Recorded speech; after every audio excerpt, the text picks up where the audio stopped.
Ninth class Hindi దుఃఖ కా అధికార్ దానిలో క్వశ్చన్ అండ్ ఆన్సర్స్ అన్నమాట. మౌఖిక క్వశ్చన్ ఒకటి. किसी व्यक्ति की पोशाक को देखकर हमें क्या पता चलता है? व्यक्ति की पोशाक को देखकर हमें उसके अधिकार, दर्जा और आर्थिक स्थिति का पता चलता है. ఏ వ్యక్తి యొక్క దుస్తులు చూస్తే మనకి ఏమి అర్థమవుతుంది అంటే, వ్యక్తి యొక్క దుస్తుల్ని చూస్తే మనకి అతని యొక్క హోదా, దర్జా, అధికారం, ఆర్థిక పరిస్థితి తెలుస్తాయి అన్నమాట. खरबूजे बेचने वाली स्त्री से कोई खरबूजे क्यों नहीं खरीद रहा था? उसके बेटे की मृत्यु हुई, वह शोक में था, इसीलिए उसके पास कोई भी खरबूजे नहीं खरीद रहा था.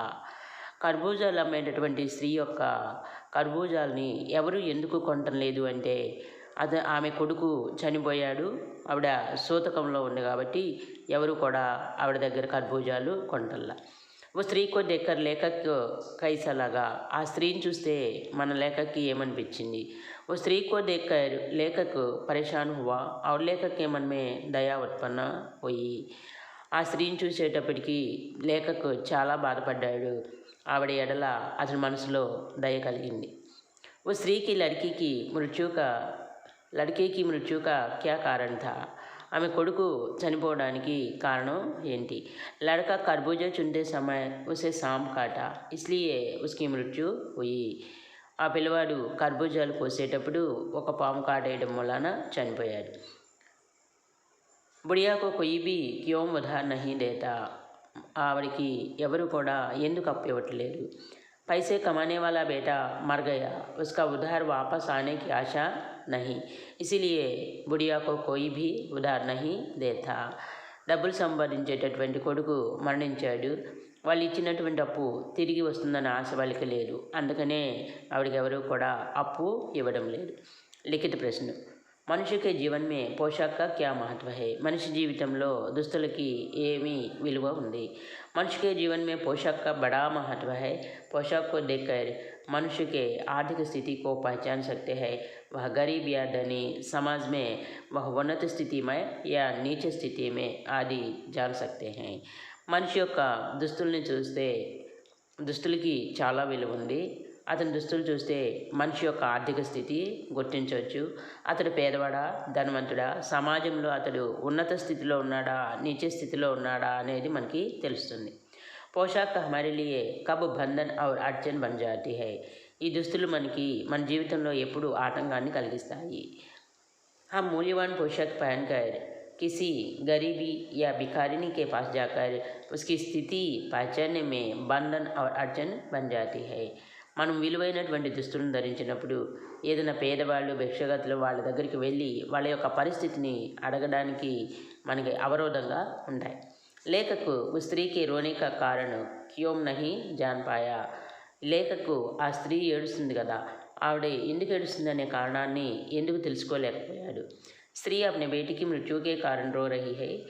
लेखक मूल्यवान पोशाक में है, स्त्री भिखारिनी के रूप में है. अपनी पोशाक के कारण स्त्री के रोने का कारण नहीं जान पाया. ఆ స్త్రీ కొడుకు చనిపోయాడు, దాని మూలంగా ఏడుస్తుంది. లేఖకు అతి విలువైనటువంటి ఖరీదు గల దుస్తులు ధరించాడు. ఆ స్త్రీ ఒక భిక్షగతిలాగా కనిపిస్తూ ఉంది. అతని దుస్తుల కారణంగా ఆవిడ ఏడుపుకి కారణాన్ని తెలుసుకోలేకపోయాడు. భగవాన్ अपने परिवार का निर्वाह कैसे करता था? భగవాన్ తన కుటుంబాన్ని ఎలా నిర్వర్తించేవారు? भगवान तरकारियाँ पैदा करके और खरबूजों का व्यापार के द्वारा अपने परिवार का निर्वाह करता था. కూరగాయలను పండించి తర్వాత కర్బూజాలతో వ్యాపారం చేసి అమ్ముకొని ఆ వచ్చిన దాంతో తన కుటుంబాన్ని పోషిస్తూ ఉండేవాడు. लड़के की मृत्यु के दूसरे ही दिन बुढ़िया खरबूजे बेचने क्यों चल पड़ी? भगवाना के 2 बच्चे भूखे से तड़प रहे हैं, बहू को तेज बुखार है, घर में खाने पीने के लिए कुछ नहीं बचा, इसलिए खरबूजे बेचने आई. కొడుకు చనిపోయిన రెండో రోజునే ముసలావిడ కర్బూజాలు అమ్మడానికి ఎందుకు వచ్చింది అంటే, తన కొడుకు భగవానాకి 2 పిల్లలు ఉన్నారు, వాళ్ళు ఆకలితో ఉన్నారు, కోడలికి భయంకరమైనటువంటి జ్వరంతో బాధపడుతుంది, ఇంట్లో తినడానికి తాగటానికి ఏమీ మిగలలేదు, అందుకని కర్బూజాలు అమ్మడానికి వచ్చింది. बुढ़िया के दुख को देखकर लेखक को अपने पड़ोसी की सम्रांत महिला की याद क्यों आई? लेखक को सम्रांत महिला की याद आई क्योंकि उसका बेटा 2.5 मास के पहले मर गया, लेकिन अभी तक वह स्वस्थ नहीं हुआ। कभी कभी मूर्छा आ जाती है। 2 डॉक्टरों की देखरेख में थी। बुढ़िया का पुत्र मरकर एक ही दिन हुआ। उस महिला के बारे में सब लोग द्रवित होते हैं, लेकिन बुढ़िया के दुख के बारे में इस समाज नहीं सोचता। दुख तो गरीब या अमीर दोनों के लिए एक ही है। లేఖకి తన సంభ్రాంత మహిళ ఎందుకు గుర్తొచ్చింది అని చెప్పని అడుగుతున్నారు. ఈ లేఖకి సంభ్రాంత మహిళ గుర్తొచ్చింది ఎందుకంటే ఆవిడ కొడుకు చనిపోయి అడాయి మాస్, డాయి అంటే 2.5 అంటే సంవత్సరం పావు అనమాట. సంవత్సరం పావు అయింది, కానీ అభితక్ ఇప్పటివరకు కూడా ఆవిడ ఆరోగ్యం చేకూర్చుకోలేకపోయింది.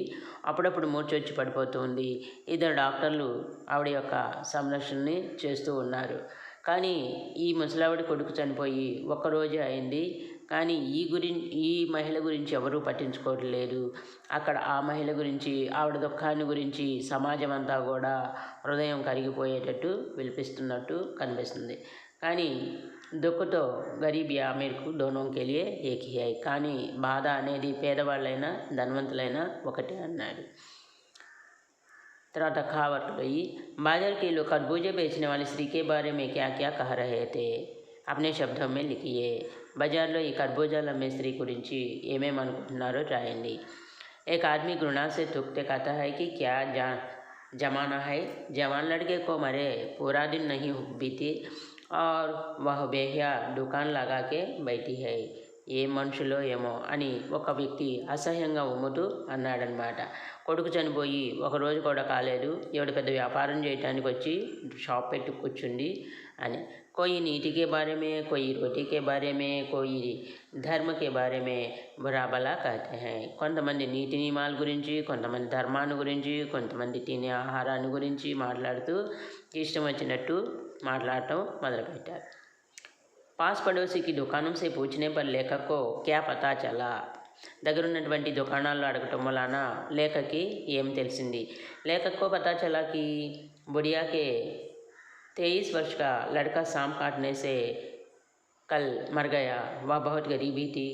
घर में बहू बीमार है, पोता पोती भूखे है, घर में कुछ नहीं था. ఆ లేఖకి అడిగితే తెలిసింది ఏంటంటే ఆవిడ యొక్క 23 సంవత్సరాల కొడుకు పాము కాటేయటం వలన చనిపోయాడు. వాళ్ళు చాలా పేదవాళ్ళని, ఇంట్లో కోడలు జబ్బుగా ఉంది, కొడుకు మనవడు మనవరాలు ఆకలితో ఉన్నారు, వాళ్ళ దగ్గర ఏమీ లేదు అని తెలిసింది.